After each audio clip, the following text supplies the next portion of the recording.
like I should feel like I should feel like I should feel like I should go. Go. Feel like I should go. Feel like I should feel like I should feel like I should feel like I should go.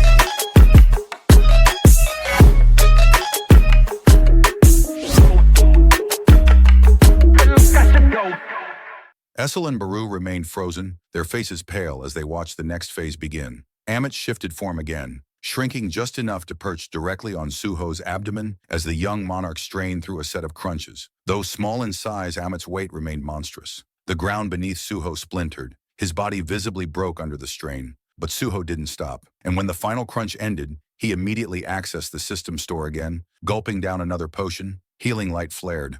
Amit remained seated atop Suho, his arms crossed, smirking. Now, sit-ups. Realizing raw strength wouldn't be enough, Suho activated his bond skill, linking with Gray. A faint aura surged around him. Even though his body trembled violently, the reinforcement gave him a sliver of strength. Each sit-up was a brutal war, against weight, pain, and his own breaking point. His teeth clenched so hard they nearly cracked, but still, he powered through.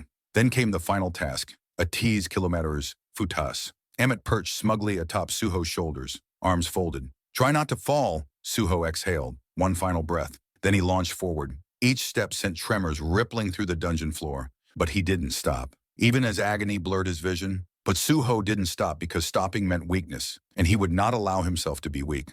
As Suho pushed himself forward, his legs burning with exhaustion, Amit observed him in silence. A thought crossed his mind. This young monarch, he refuses to surrender. No matter the obstacle, no matter how impossible the challenge, he keeps moving forward. If he continues like this, one day he might surpass Tarnak, perhaps even the other monarchs. When Suho finally reached the finish line of his grueling run, his breath came in ragged gasps, his voice as he groaned. My back, I need a potion, maybe two. Beside him, Gray, no longer strengthened by their bond, collapsed with a heavy thud. The two lay motionless on the dungeon floor, their chests rising and falling, as if their very souls had been wrung dry by the brutal training. A heavy silence settled over them, until a familiar chime echoed through the dungeon. The system's message blinking in bright letters. Daily quest rewards available. Hearing the notification, Essel, Baru, and Amit approached.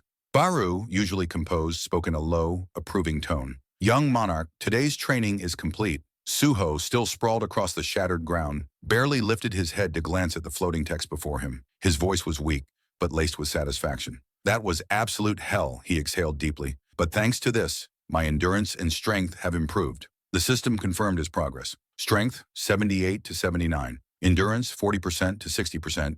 A tired but victorious grin tugged at Suho's lips. If I can get through these quests with less struggle, I'll grow even stronger. The pain is worth it. Lifting a trembling hand, he motioned toward Amit. I'll be counting on you tomorrow, too. Amit nodded. Of course, young monarch. When Suho finally returned home, his body felt like lead. The moment he collapsed onto his bed, sleep claimed him instantly. Baru, standing beside him, watched quietly for a moment before reaching down to drape a blanket over Suho's battered body. His expression softened as he murmured, You did well today, young monarch. With that, he turned and exited the room, his usual serious demeanor giving way to excitement. Finally, it was time to unwind. Settling onto the couch, he grabbed the remote and grinned. At last, some peace and quiet. The television flickered to life, and he leaned back, ready to enjoy his well-earned break. But his good mood was short-lived. The screen filled with the image of a news anchor. Breaking news, the reporter announced. The Hunter Association has just implemented new regulations regarding field-type dungeons in response to the catastrophic airport dungeon break. Baru's grin faded as his gaze darkened. The broadcast continued, cutting to harrowing footage of ruined landscapes and the chaos left in the wake of the incident. The reporter's voice carried over the images, explaining the situation in detail. Field-type dungeons are crucial for obtaining rare resources, including the magical essence of slain monsters. Because of their value, control over these dungeons is often handed to private guilds, allowing them to reap massive profits. However, following this catastrophe, the Hunter Association has declared its intent to enforce strict regulations. Prominent guilds, including the Grim Reaper Guild, which manages multiple high-rank field dungeons, will face immediate scrutiny. The screen shifted to a dimly lit office. Lee Min-sung sat in an opulent leather chair, his fingers drumming rhythmically against the polished armrest. The glow of his desk lamp flickered against the sharp lines of his furrowed brow as his keen eyes scanned the document before him. After reading the final line, he placed the papers down with a sharp snap and turned his gaze toward the Hunter Association officials seated before him. His voice, though calm, carried a distinct edge of disbelief. What is this supposed to be? Some kind of joke? One of the association representatives adjusted his glasses before stepping forward cautiously. Vice Guild Master Lee, the Grim Reaper Guild has gained control over an excessive number of field-type dungeons. If left unchecked, these dungeons could become highly unstable, leading to widespread destruction, especially in their current state. Another official spoke next, his tone firmer. The upper management of the Hunter Association has issued an urgent directive, the immediate clearance of the B-rank field dungeon, Paju Field. As you're aware, that particular dungeon falls under the jurisdiction of your guild. At the mention of Paju Field, Minsung's expression darkened, though he remained composed. The association member continued, pressing the matter further. In addition, Vice Guild Master, our records show that you haven't participated in any hunter-related activity for over 6 months. If you refuse to take part in this raid, your hunter license will be subject to review. A storm brewed in Minsung's eyes as he processed the implications. This is Chairman Wu's doing, he thought bitterly. That cunning old man is making his move, and he's aiming straight for Paju Field. He knows it's the largest production site for Stardust. This isn't just an official order, it's sabotage. His mind raced for a way to refuse without drawing suspicion. But before he could formulate a response, a voice rang through the tense silence, calm, yet undeniably authoritative. We will comply with the Hunter Association's request. Minsung's head snapped toward the source of the voice, his eyes widening in shock. Standing in the doorway was none other than Lim Taegyu, the S-rank hunter and the guild master of the Grim Reaper Guild. The association officials exchanged brief, relieved glances as Minsung struggled to suppress the sinking feeling in his chest. Thank you for your cooperation, Guildmaster Lim, one of the Hunter Association representatives said, bowing respectfully. Lee Minsung clenched his jaw so tightly it felt as if his teeth might crack. So that's why he rushed back from his overseas mission. Not for the guild, not for any urgent matter, just to get in my way. Lim Taegyu strode into the room, his presence alone commanding attention, his sharp eyes briefly locked onto Minsung's. As the association officials began filing out, one of them turned back to deliver a final instruction. The association will be sending additional hunters to assist with the Paju field raid. Please ensure your team is assembled accordingly. Once the door clicked shut behind them, an uneasy silence settled over the room. Minsung exhaled sharply, slumping into his chair as he ran a hand through his hair. A heavy moment passed before he lifted his head. Lim Taegyu, have you lost your damn mind? Do you have any idea how much a field-type dungeon is worth? Taegyu remained unfazed, leaning casually against the table with his arms crossed. His tone was cold. Do you actually believe the Hunter Association's goal is just to clear Paju Field? Minsung stiffened. A chill crept up his spine as unease settled deep in his gut. They've probably figured out what you've been doing behind closed doors. Stepping forward, he fixed Minsung with an unrelenting stare. I warned you not to underestimate them, but you ignored me and dared to use our guild members for your schemes while I was away. The atmosphere in the room shifted. Taegyu's aura darkened, an oppressive weight pressing down on Minsung. You still see me as nothing more than your driver, don't you? Taegyu's voice was low, laced with quiet fury. Cleaning up the messes you make. Minsung's patience snapped. His own rage surged to the surface, his expression twisting with fear as he glared at Taegyu. But before he could respond, the shrill ring of a phone shattered the tension. Taegyu glanced at the screen, his expression shifting subtly. Without a word, he placed the phone on the table and straightened his posture, composed yet commanding. A recruiter just contacted me, he said coolly. A new S-rank hunter has surfaced in Korea. I'll be heading to the Hunter Association to look into it. Turning toward the door, he paused for a brief moment, glancing back at Minsung. You might still have a chance to fix this mess, he said.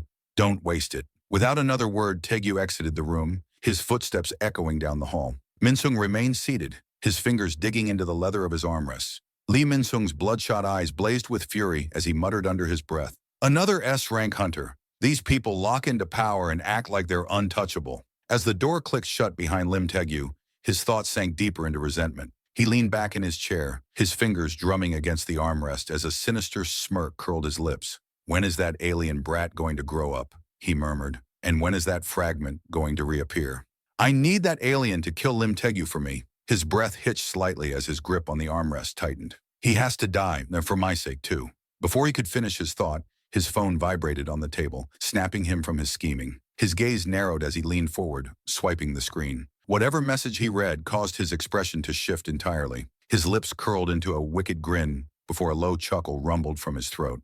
That chuckle grew, bubbling into a maniacal laugh that echoed through the dimly lit room. That alien, he sneered, his voice dripping with intrigue. that irritating look on his face. What are you up to this time? The scene shifted to the headquarters of the Hunter Association, where a restless crowd had gathered outside. Reporters jostled for position, cameras flashing non-stop as they tried to capture footage of the latest sensation. Inside the building, the focus of their attention stood at the center of it all, the newly revealed S-rank hunter of Korea. The apostle stood motionless, his icy demeanor commanding absolute attention, but his eyes sharpened when they landed on a particular figure in the crowd. A man he recognized immediately. With slow, deliberate steps, the hunter approached, his presence alone silencing those around him. When he finally came to a stop, he spoke in a calm, yet authoritative tone. "Congratulations on attaining the rank of S-class, Mr. Park Do-jae." He offered a slight nod of acknowledgement. This wasn't just any hunter. It was Choi, a high-ranking figure renowned for his skill and influence. His sharp eyes studied the apostle closely, his expression shifting as a vague sense of familiarity surfaced. He rubbed his chin thoughtfully. "Strange. Have we met before?" he mused aloud. "I feel like I've seen you somewhere." Park Do-jae's gaze grew colder. His response was swift and devoid of emotion. "We've never met." He paused briefly before adding, "Though I know exactly who you are." Choi straightened slightly, his brow furrowing. "I see. My apologies then." Without missing a beat, Choi shifted gears. "In that case, would you consider signing a contract with the Hunter Guild?" Park Do-jae remained unfazed, his expression unreadable. "Thank you for the offer, but I've already chosen a guild." As he spoke, he slowly lifted a finger, pointing across the room. At that exact moment, the heavy doors of the Hunter Association swung open. The crowd instinctively turned their heads toward the entrance, murmurs rippling through them as they recognized the figure who had just entered. Lim Taegyu, the S-rank hunter and guildmaster of the Grim Reaper Guild. The Reaper strode in, his posture as commanding as ever. Though initially taken aback by the sudden attention, his eyes quickly found Park Do-jae, because the apostle, without hesitation, was pointing directly at him. 1 week later, the scene shifted to the frostbitten landscape of the Paju field-type dungeon. A group of hunters stood gathered at the raid site, their breaths forming clouds in the frigid air. Among them was Baek Miho, a sharp-eyed hunter from the White Tiger Guild. She tightened the straps on her gear, her keen gaze scanning the surroundings until it settled on Lee Min-sung. As she approached, Min-sung greeted her with a charismatic smile, his tone dripping with warmth. "Ah, Baek Miho of the White Tiger Guild. I appreciate you joining us. It seems this dungeon is giving you extra work." Miho returned his smile with a carefully measured one of her own. Her voice was polite, neutral. "Not at all. It's only natural to offer assistance when required." But behind her composed demeanor, her thoughts were sharp and cutting. He's good, that charming facade, so polished, so convincing. But underneath, he's rotten to the core. Today, everything that happens inside this dungeon will come to light. That mask of his, I'll rip it off myself. Her expression shifted. A sudden presence behind her made her pause. She turned slightly, catching sight of him. Park Do-jae, the new S-rank hunter. Miho's brows knitted together as she studied him. His aura was commanding yet enigmatic, radiating a quiet authority. An unexpected variable, she mused. If things go south, he could either become a serious problem or an advantage. The perspective shifted to a group of excavation workers stationed nearby. They were being instructed to grab pickaxes for the mission's objectives. Among them, a man named Suho silently took hold of his pickaxe, his expression unreadable as he braced for the grueling task ahead. Timeline, a few days earlier. Sunlight filtered through the grand windows of the Grim Reaper Guild's headquarters. Inside, Lee Min-sung lounged comfortably in an opulent chair. A smug grin tugged at his lips as he regarded the figure seated across from him. "To think you've changed so much since the last time we met," Min-sung said. "I suppose aliens evolve quickly, huh?" Across the table, the apostle remained impassive. When he spoke, his tone was cool, detached. "My earlier form was chosen for optimal survival. Now that I have regained my strength, appearances are irrelevant." Min-sung let out a short chuckle, leaning forward with a smirk. "And the name Park Do-jae?" he pressed. "Becoming a hunter. What's your endgame?" The apostle didn't so much as blink as he set his teacup down with meticulous precision. "A name is merely a tool," he replied. "Park Do-jae grants me the ability to move freely in this world. Becoming a hunter ensures I can operate without restriction." The air between them crackled with unspoken tension. Each word exchanged was a calculated move in an invisible game. Lee Min-sung's lips curled into a smile. His voice carried a note of irritation as he spoke. "Thanks to your little show at the airport, the Hunter Association has been breathing down my neck. They're investigating every move I make, citing civilian casualties and damages. If they dig too deep and uncover what's happening at the Pagu Field facility," the apostle remained unfazed, his tone barely above a whisper, but brimming with quiet authority. "That's precisely why I joined. to make sure that doesn't happen. During the raid, I'll turn every hunter in that party into followers. Once that's done, they won't find a single trace of what's there. Min-sung's arms folded across his chest as he let out a low chuckle. That's a bold strategy, he mused before narrowing his eyes. But let me ask you something. Do you really think you're ready to face Lim Taegyu, an S-rank hunter right now? The apostle's expression darkened as memories of his prior encounter with Lim resurfaced. So you're asking about my promise to kill him, he murmured. He paused, his eyes glinting with something unreadable. After meeting him, I'm certain that if I were to fight Lim Taegyu right now, he let the sentence trail off, leaving the conclusion unspoken, but ominous. Min-sung's smirk widened slightly as he studied the apostle, his mind dissecting every nuance of the conversation like a predator gauging its prey. He was already several moves ahead. Keep your promise, he thought. I don't care if you both end up dead. Just follow through with what you said. The scene shifted to the Hunter Association headquarters, where the president sat behind a sleek, polished desk, his mind deep in thought. The Paju field raid is set to begin soon, he murmured, his expression hardening. His sharp eyes flickered toward the documents neatly stacked on his desk. Lee Min-sung and Stardust. This raid was their best chance at securing undeniable proof against them. He inhaled deeply, steadying his thoughts. Their preparations had been thorough. With the White Tiger Guild's cooperation, they had managed to secure an A-rank hunter, Baek Miho, for the mission. And if things escalated beyond control, they had an additional failsafe, Choi Jong and another S-rank hunter standing by as reinforcements. Yet despite the solid groundwork, a shadow of doubt lingered in the back of his mind. His fingers stilled, his gaze sharpened, focusing on one particular name, Park Dujin, the newest S-rank hunter, the wild card. His eyes narrowed. He joins the Grim Reaper Guild just as we're preparing for this raid. That timing is far too convenient. This is no coincidence. Chairman Wu leaned back in his chair. He had done everything to tip the scales in his favor. Yet an unexpected name crept into his mind. Suho. His gaze flicked to the stack of paperwork on his desk.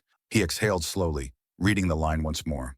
Suho, joining the excavation team, he muttered. His fingers drummed against the wood. Coincidence? Or something more? His instinct screamed at him, urging caution. But logic told him the move had already been made. He had signed off on it. Yet now uncertainty gnawed at him. Was that the right decision? He whispered under his breath. If this was part of Suho's larger plan, then there was no avoiding it. Fine, he said. If he's moving his pieces, then I have no choice but to move mine. The battlefield of the Paju field raid was utter chaos. The stench of burning rock and molten metal filled the air. Thick smoke billowing across the dungeon as flames surged violently from a monstrous behemoth's mouth. The fire-breathing colossus towered over the gathered hunters. With each exhale, waves of scorching heat rippled outward, threatening to consume everything in their path. At the front of the formation, the team's tank braced himself, his shield glowing red-hot as it absorbed the brunt of the attack. "Strike team! Now!" he bellowed. "I can't hold out much longer." Before the flames could fully engulf him, a sharp tap on his shoulder made him falter for just a second. His mind barely had time to process it. Then, the monster reared back, unleashing a final devastating burst of fire. And then, a thunderous impact silenced the beast. A moment of stunned silence followed. Then all eyes turned to the figure standing at the heart of the battlefield, Miho. Her fist still smoldered from the strike, a faint wisp of smoke rising from her knuckles. She wasted no time reveling in the moment. Another beast, a second towering monster, charged toward her with terrifying speed. She didn't hesitate. With a burst of strength, she launched herself into the air, fist arcing upward in a devastating uppercut. The impact sent the creature's massive frame crumpling backward, slamming into the dungeon floor with an earth-shattering crash.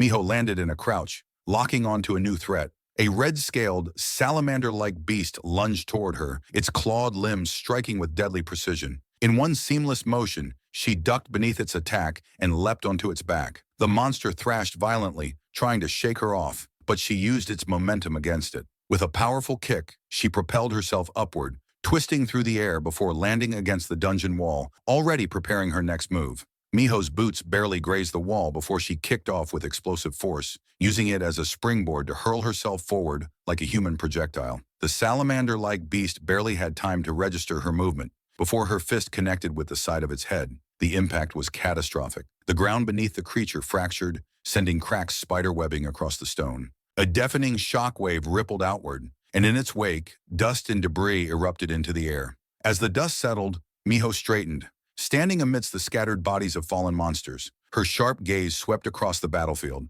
but her thoughts were elsewhere. Lee Min-sung, her jaw tightened. He still hasn't joined the fight. Unbelievable, she muttered under her breath, her fists clenching. Does he think being a hunter is some kind of game? Her frustration distracted her just long enough for danger to creep up unnoticed. A looming shadow flickered in her peripheral vision. But by the time she registered the threat, it was already too late. The monster lunged, teeth gleaming, claws slashing, closing in on her with terrifying speed. Miho's instinct screamed at her to move, but she had no time to react. Damn it, I let my guard down. Then, in the blink of an eye, a figure materialized beside her, a single effortless motion. The next thing she knew, the monster's massive body crumpled to the ground, its momentum abruptly halted by a devastating chop. She barely registered what had happened before she heard the voice. Hunter Miho. She turned, wide-eyed, locking onto the golden-eyed figure standing beside her, the apostle. Miho's thoughts scrambled to process what she had just witnessed. He had neutralized a salamander, one of the deadliest creatures in the dungeon, with nothing but a casual strike, and he wasn't even wearing proper combat gear. This guy, her heartbeat still pounded in her ears. He's moving like he's out for a stroll. The apostle barely spared her a glance before shifting his attention to the remaining monsters. With the same eerie composure, he adjusted his sleeves, exhaling slowly. Then he moved. It was over before it even began. He cut through the creatures with mechanical precision. No wasted effort, no hesitation. One by one, the salamanders collapsed, their bodies lifeless before they even realized they were dead. Miho could do nothing but watch, her mind reeling. S ranks, they're truly on a different plane. As the last monster fell, Lee Min-sung strolled onto the scene, a smirk playing at the corners of his lips. Well, he drawled, amusement laced in his voice. That wrapped up faster than I expected. Miho turned to him. Something's off, she murmured. For a dungeon of this scale, there aren't nearly enough monsters. Min-sung's lips curved into a smirk, amusement dancing in his sharp gaze. Notice something, did you, Hunter Miho? He drawled, voice laced with mockery. That's because we routinely call the monsters in dungeons under the Grim Reaper Guild's jurisdiction. It keeps them from becoming a threat to the outside world.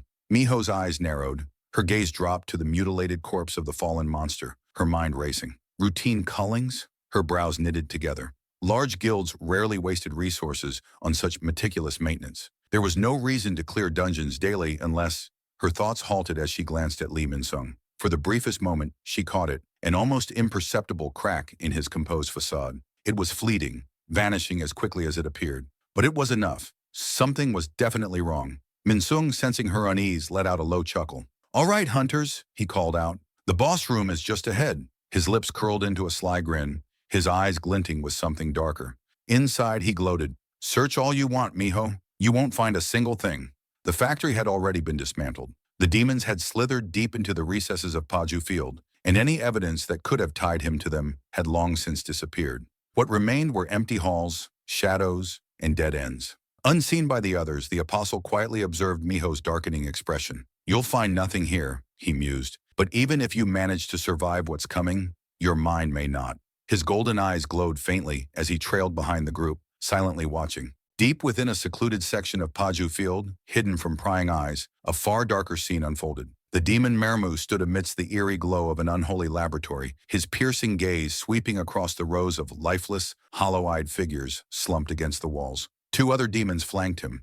Mermu clicked his tongue in irritation. What a waste. So much potential, just rotting away. The apostle is here, he muttered, his lip curling. Yet we're forced to sit idly by? What a disgraceful waste of time and resources. We could be turning these wretches into stardust instead of letting them gather dust. One of the demons growled in agreement. But before their schemes could continue, a sound cut through the tense atmosphere. The demons froze. A lone figure stood silhouetted in the doorway, clad in black, his very presence exuding an air of unshakable authority. The room grew eerily silent. Then his voice rang out.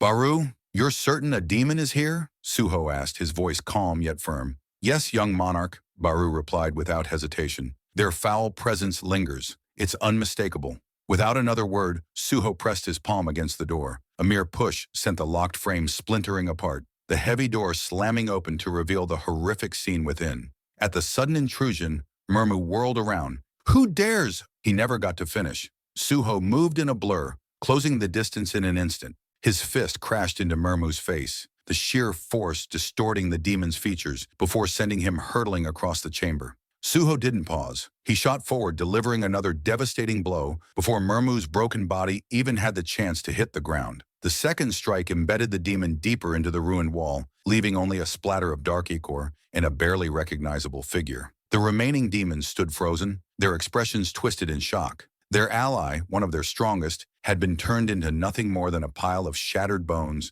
and torn flesh in mere seconds. Baru's voice cut through the silence, brimming with approval. "You've grown, young monarch. To think a single punch sent a demon's head flying," he mused. "It seems those training sessions with the crocodile are paying off." Feel like I should, feel like I should, feel like I should, feel like I should go.